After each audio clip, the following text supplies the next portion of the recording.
everyone, welcome back to my channel. Today we're talking about my most anticipated releases for the second half of 2026. There's some exciting things coming out in the second half of the year.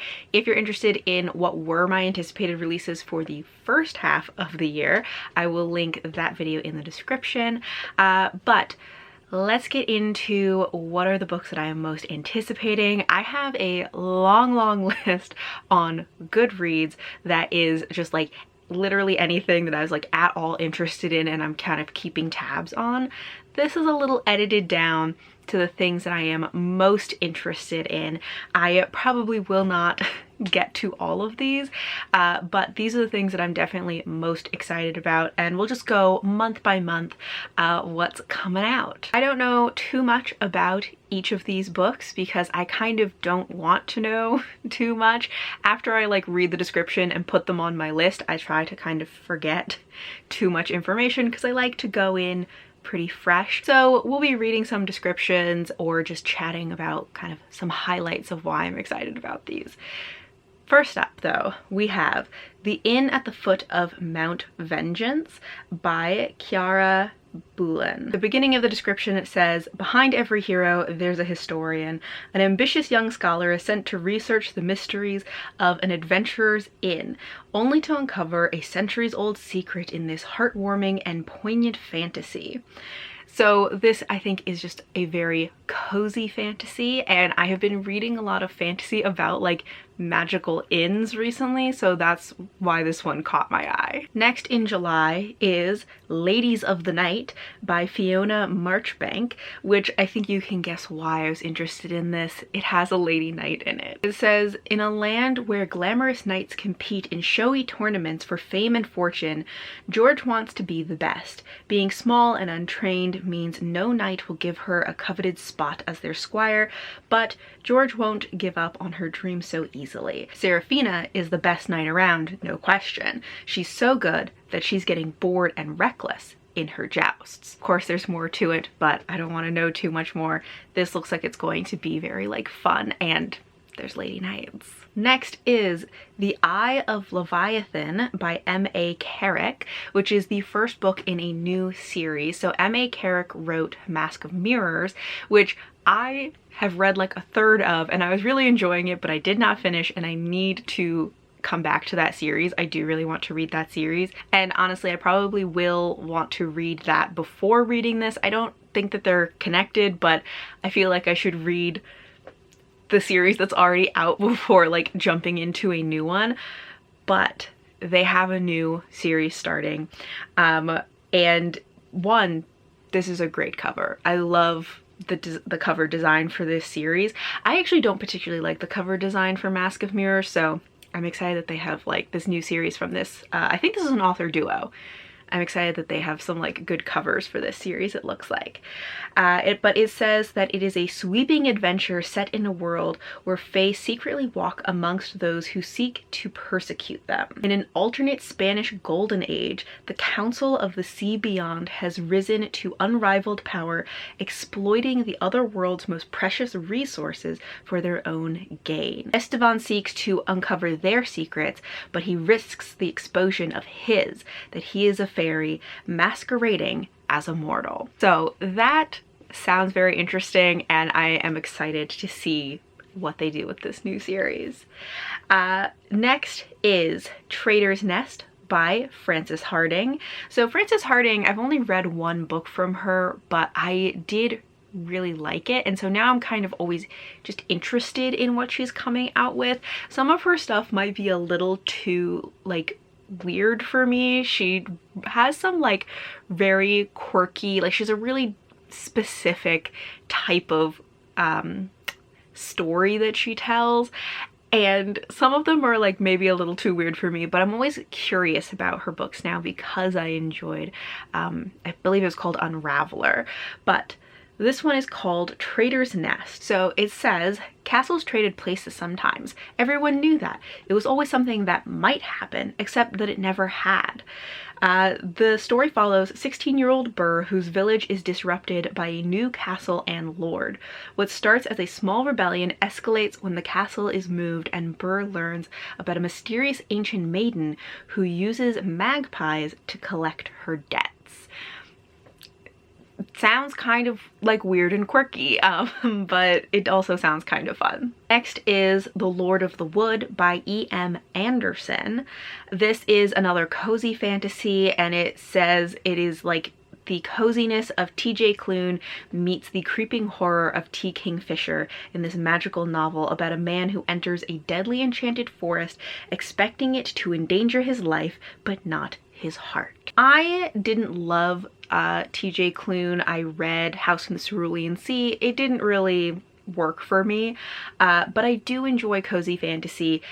T. Kingfisher can be hit or miss for me, so I don't know how these comps are doing for like selling me on this, but I do love a cozy fantasy, and it does take place in a forest, and so I am intrigued. We also have Sea of Charms by Sarah Beth Durst. This is the third book in the Spell Shop series, which are kind of a companion series of cozy fantasy, and I really enjoyed the first two in this series, and so I'm excited for this one to come along. And I know who it's following because it's one of those ones where it's like following a character that we met very briefly in the previous book, who is this woman who is a supply runner, who has like a boat that she kind of brings supplies to different islands, and I think she has like a sea serpent that travels with her, and I'm sure it's going to just be like adorable and delightful. July has a lot of stuff, so we're still in July. I have A Tangled Magic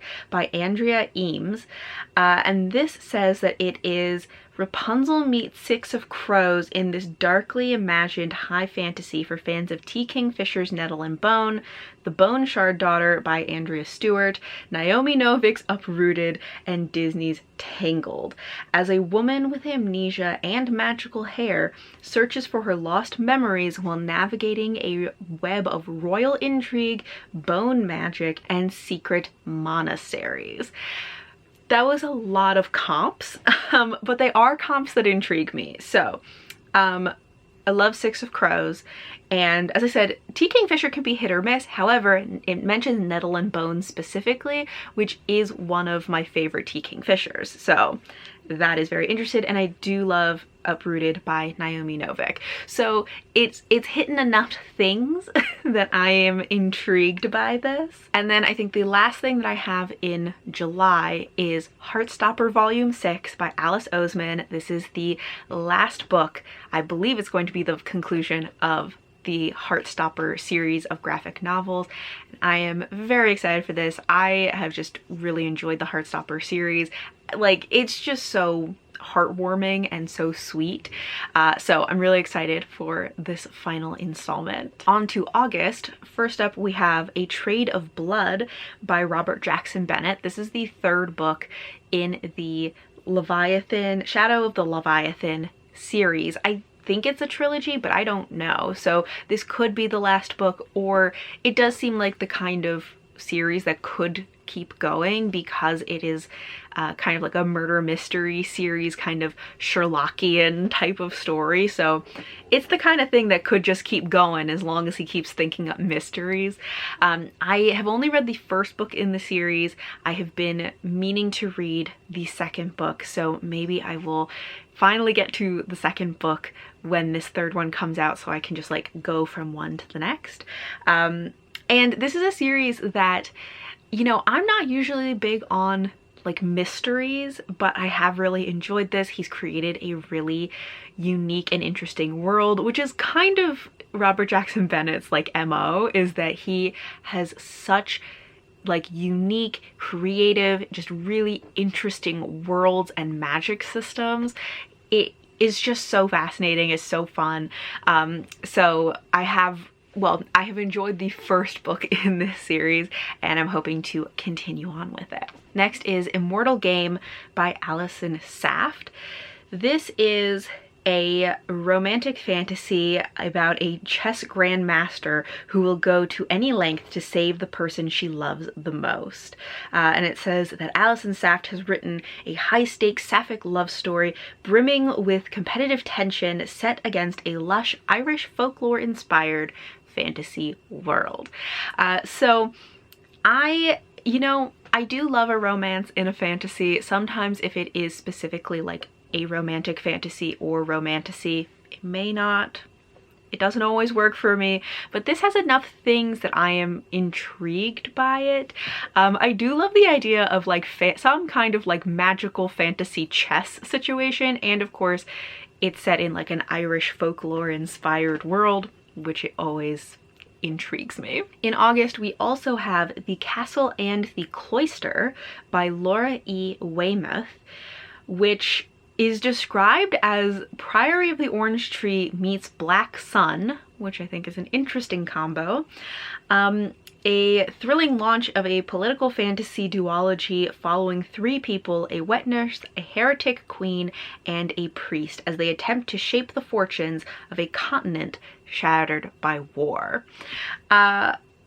I don't know what to think of this. You know, I personally didn't love Priory of the Orange Tree, but I do really like Black Sun and that whole series, so that is intriguing. I also just think it's interesting that the characters that we're following are a wet nurse, a heretic queen, and a priest. So I don't know. This one definitely intrigued me. Also, this cover is beautiful. I love the design, the colors. Excellent. So that's it for August. September has some very exciting things coming up. So first is Paper Ghosts by Sarah Addison Allen, a new standalone, like fabulism, I'm assuming. Sarah Addison Allen wrote Garden Spells, which I love, and really I've enjoyed pretty much everything that she has put out, with maybe one exception.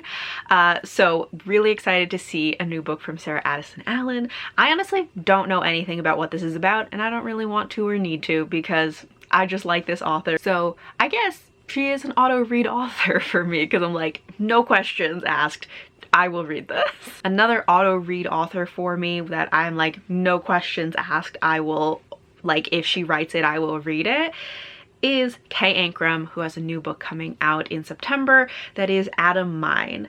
This is, I think, her first historical fantasy. I believe it is a Frankenstein retelling, and again, don't need to know too much about it, especially because honestly my experience with Kay Ankrum is that, like, she's one of my favorite authors. I really like pretty much everything. Another one that, like, I've enjoyed pretty much everything she's put out with maybe one exception. But every time she has a new book coming out and I read the description of the book, I go, this does not sound like something I would read. The premises of the books, the descriptions, they never sound like something that I am particularly interested in, and then every single time I love it. She can sell me on a book, sell me on a premise that on face value I go, this is not my taste, but Kay Ankrum is my taste, because I will read it and be like, this is incredible. So I do love historical fantasy. So in that way, this will align for me. However, I am not really a Frankenstein person. I know that there was like a huge thing about Frankenstein because of the movie that came out last year, and people have been really into Frankenstein recently. Frankenstein has never really been my jam, but I'm gonna read it, you know? I have faith that if it's coming from Kay Ankrum, I'm gonna like it. Another sequel that I am very excited for is Cemetery Boys Espiritu by Aidan Thomas. This is the second book to Cemetery Boys, which came out quite a few years ago. Was it like 6 years ago or something at this point?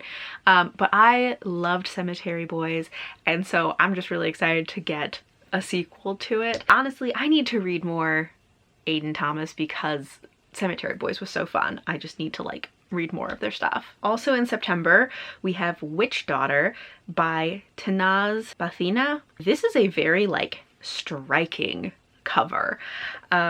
not my usual like color palette, but I like it. It's very bold in the color design, which I like. But this says, expertly weaves a tale of love and loss in ancient Persia with her take on the timeless tragedy of Tamina, a temptress, a witch, a victim, or perhaps a woman trying her hardest to protect her loved ones.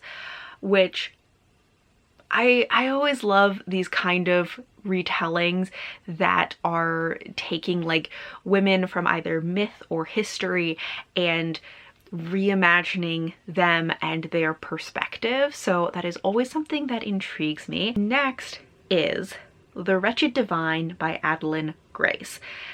Adeline Grace has another series that I know a lot of people really love, and is the first book called Belladonna. I have debated whether I should try that one, but it is romantasy, and romantasy is not always my thing. However, this one has a lady knight, and that is enough to get me. So this says, Aurélie Chanteloun was born to serve.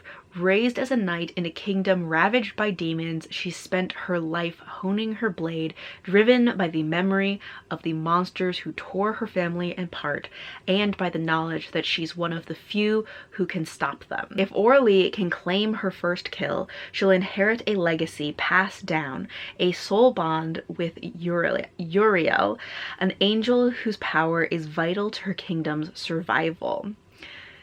There's more, but I know there is a lady knight and I am intrigued. I don't always love angels, but we'll see. We'll see. Now, on to October.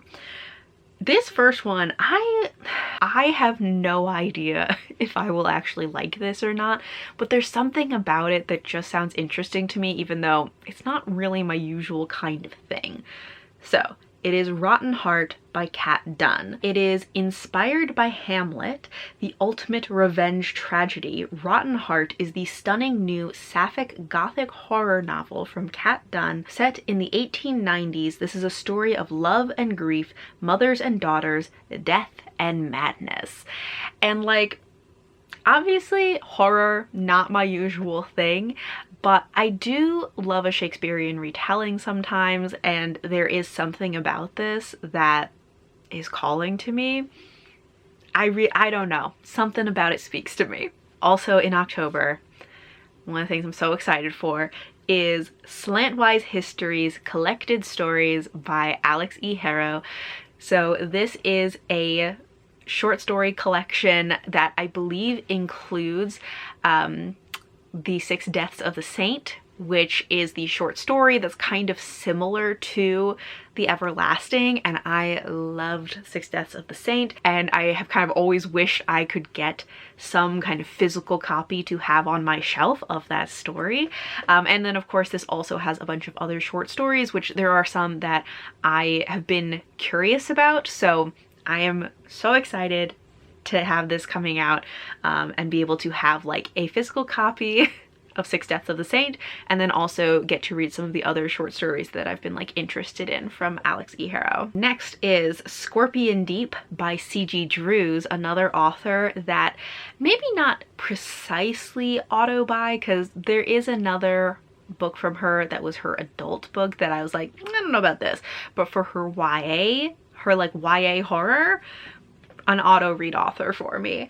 I have really enjoyed the other two like YA horrors that she has put out. C.G. Drews weaves a disturbing and intoxicating siren call in Scorpion Deep about a lonely boy who accidentally awakens an obsessive eldritch sea god. I do wonder how the kind of ocean setting is going to work for me. Her first two books, one was very like set in a forest and one was about a garden, and those are clearly much more like my vibe. I'm not as much of like an ocean person, but I will trust C.G. Drews at least for her YA horror, because even if it's a different kind of setting, I still think that I will love her writing. Her writing, she uses very like vivid imagery and does a lot of like botanical body horror. I guess it's going to be more oceanic body horror than botanical, but I think it's still gonna be good. All right, we're on to November now, and first up for November is a very exciting sequel, which is Son of the Serpent by Shauna Lawless, book 2 in the kind of second era of the Gale Song series. So the first book came out last year, which was Daughter of the Other World, which I really enjoyed, but I also felt like that was really a setup book. And that kind of aligns with how I felt in the first trilogy, that the first book was good, but the second book was amazing and was like really where the series took off for me. And so I'm wondering if that's where this series is going to go too. Like, first book was solid, but is the series just going to get better and better? That's what I'm hoping for. However, this one, I probably won't be reading this second book this year. I am probably going to hold off until the third book comes out. This is actually a thing I've kind of started doing, especially with trilogies, where I will read the first book when it comes out, you know, to see if I'm interested in the series. And if I am, then when the second book comes out, usually I will, if it's a series that I'm like buying the physical copies, I will buy the second book just to, you know, show that there's interest in the series, but hold off on reading it until the third book comes out, so that then I only have to reread the first book, and then I can just continue to binge the series and read the second and third book. It's just a way so that I can kind of binge the series together, so that I have that continuity, but I don't have to like reread too many books in order to do that. Anyways, all of that to say, I'm very excited for this book too, but I probably won't be reading it this year until the third book comes out, I'm assuming next year. All right, then also in November is The Curse of Feathers by Kimberly B. This, really, my main interest in this is because it is a retelling of The Wild Swans, which is similar to The Wild Swans, and like The Six Swans are kind of the fairy tale that Daughter of the Forest is based on. And of course this is going to be different, and I can't compare the two because Daughter of the Forest is like one of my favorites. But I am always interested in other retellings of that same fairy tale because I love Daughter of the Forest so much.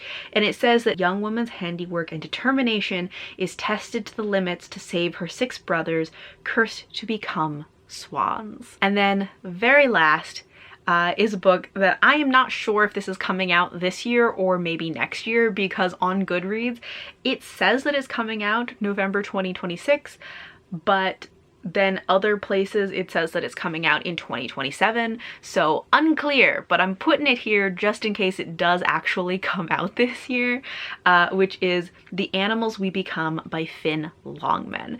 So Finn Longman wrote The Wolf and His King, which I just recently read and I absolutely adored. I love their writing, and I am so excited to just have anything else from this author coming out. So yeah, I don't know if this is actually coming out in November or if it's coming out in 2027. Whenever it comes out, I am going to read it, because I just need more from this author, because I loved The Wolf and His King so much. So those are my anticipated releases for the second half of 2026. Let me know, what are some of your most anticipated releases? Are any of these on your list? Is there anything that I missed that you think I should be anticipating? Let me know. I love to know like what people are excited about, what's coming down the pike, and if there's anything that I didn't know about, like obviously I want to know. But thank you all for watching, and until next time, bye.